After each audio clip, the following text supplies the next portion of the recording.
नमस्कार। सुप्रसिद्ध विचारक और पेस्टर जैक हेल्स अपने जीवन में बनी एक घटना का उल्लेख अपने प्रवचनों में बार बार किया करते थे। हुआ यूं कि एक दफ़े वह किसी के घर पर गए थे।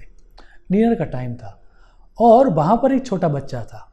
बच्चे ने अभी चलना नहीं सीखा था लेकिन बोलना आ गया था। सो वह घुटनों के पैर दैट मीन्स क्रॉलिंग करके चल रहा था। अब हुआ यूँ कि आफ्टर डिनर उनके मदर फादर और पेस्टर जैक हेल्स बैठ के बातें कर रहे थे और पुराने ज़माने की बात है तो माता एम्ब्रॉयडरी का काम कर रही थी। सो हुआ यूँ कि बच्चे ने चलते चलते एज यू नो छोटे बच्चे जब कोई आता है तो अटेंशन उनको चाहिए ही चाहिए। तो माता एम्ब्रॉयडरी का काम कर रही थी, बच्चा क्रॉलिंग करते करते जहाँ पर डाइनिंग टेबल पर वो बैठे थे उसके नीचे आके खड़ा रह गया और नीचे से उसने मदर को देखा और कहा, माता तू ये क्या कर रही है, प्लीज़ स्टॉप इट, यहाँ से बहुत ही मैसी लग रहा है, तो बंद कर दे। ये कलरिंग थ्रेड तो बराबर है लेकिन जहाँ जहाँ बीच बीच में ब्लैक ब्लैक थ्रेड आते हैं ना वो बहुत ही गंदा लगता है, सो प्लीज़ स्टॉप इट। माता ने हंस के बोला, ओके फाइन बेटा, मैं दोबारा ऐसा नहीं करूँगी। लेकिन बच्चा जिद पर अड़ गया और उसने माता को काम ही नहीं करने दिया। तब माता ने हंस के उस बच्चे को उठाया और अपनी गोद में रखा और कहा, अब ऊपर से देख। जब बच्चे ने ऊपर से देखा तो वहाँ पर तो पहले से ही कोई ड्राइंग बना के रखा हुआ था, एक प्लान रेडी था।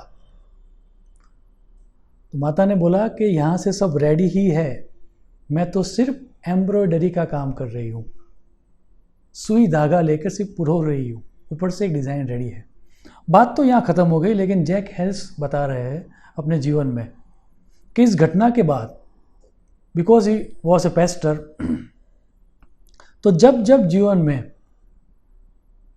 कोई कन्फ्यूज़न आता, जब जब जीवन में कोई चुनौतीपूर्ण समस्या आती और मैं ऊपर की तरफ देखता और परमपिता परमात्मा को बोलता कि क्या कर रहा है God, please give me some clarity, इतना कन्फ्यूज़न क्यों है। एंड देन एवरी टाइम ऊपर से एक ही आंसर आता और आंसर ये आता कि बेटा तू नीचे से देख रहा है इसीलिए तुझे सब मैसी लग रहा है, अगर तू मेरी तरफ से देखेगा तो यहाँ पर तो तेरे लिए एक डिवाइन प्लान रेडी है और तुम्हारे जीवन की सारी घटनाएं उसके हिसाब से ही बन रही है। Isn't it sound familiar? हम सब के जीवन में एक ऐसा समय आता ही है जब ये कन्फ्यूज़न होता है कि आगे क्या होगा। In that moment of uncertainty and confusion हमको ये स्टोरी याद रखनी चाहिए। जैक हेल्स ने इस स्टोरी का नाम रखा था गॉड्स एम्ब्रॉयडरी। सिर्फ हमारे जीवन में ही नहीं, बहुत सारे महान महान लोगों के जीवन में भी ऐसी घटनाएं घटित होती है। जब मैं एप्पल के फाउंडर स्टीव जॉब्स की ऑटोबायोग्राफी पढ़ रहा था तब उनके जीवन में भी ऐसा समय आया था जब उनको कन्फ्यूज़न लग रहा था, आगे लाइफ में क्या होगा उसकी कोई क्लैरिटी नहीं थी।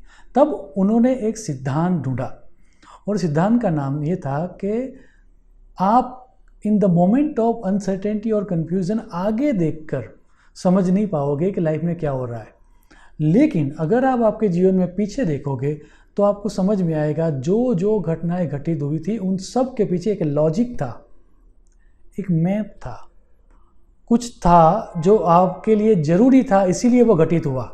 There was a divine plan.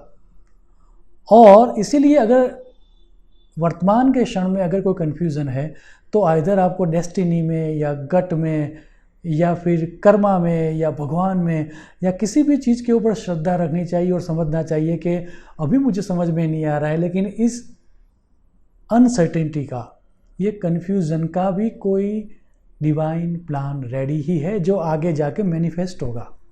Steve jobs के खुद के शब्द देखिए, again you can't connect the dots looking forward, you can only connect them looking backwards.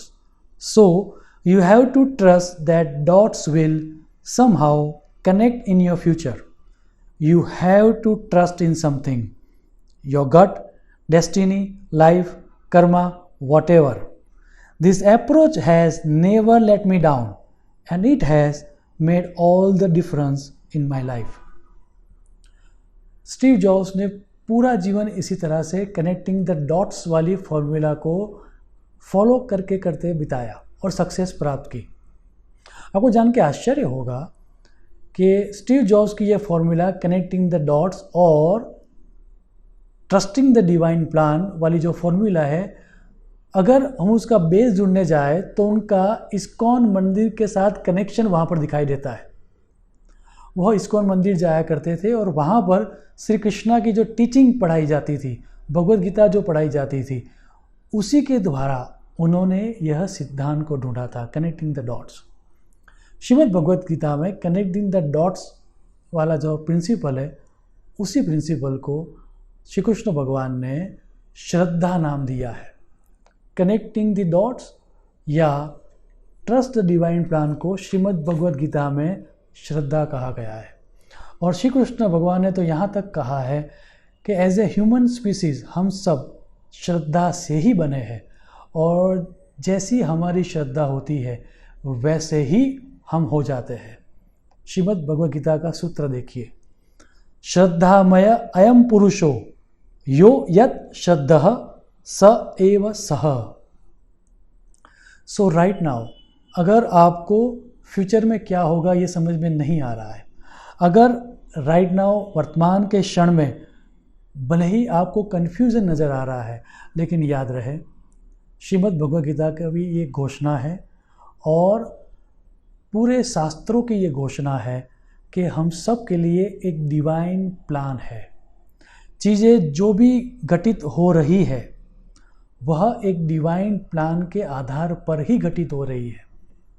So in a moment of confusion, अगर आपको ऊपर देख के ये प्रश्न पूछने का मन हो कि भगवान तू क्या कर रहा है, तो मेरा पक्का मानना है कि ऊपर से एक ही आंसर आएगा।